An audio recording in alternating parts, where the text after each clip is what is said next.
Tipuy siyang karahya, oraling kapiltedong, o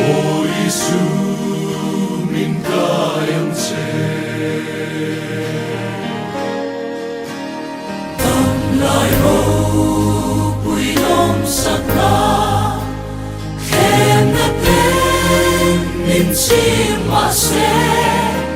Suyang kawan ng love, o Isu itelong suwa. Kodule tipuy lau o, tuy puy phô din sốc rine, hinelang karon pane, Isu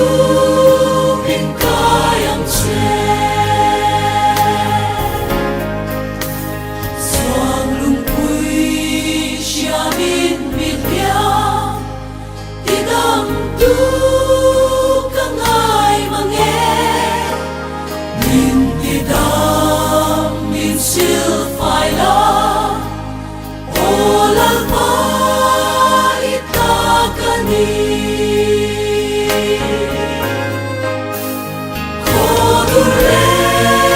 Tipuy lau o,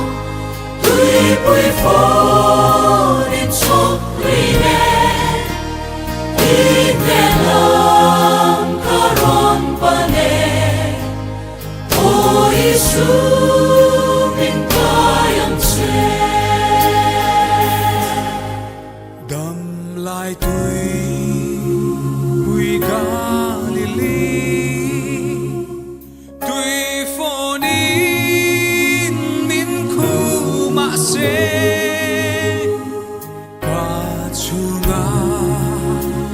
Van lal amu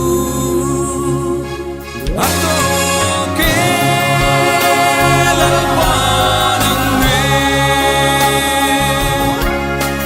kodurle tipuy tao tuy puy phô din sốc rine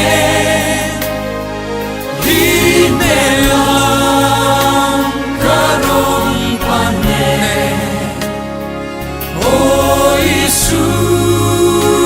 min kayang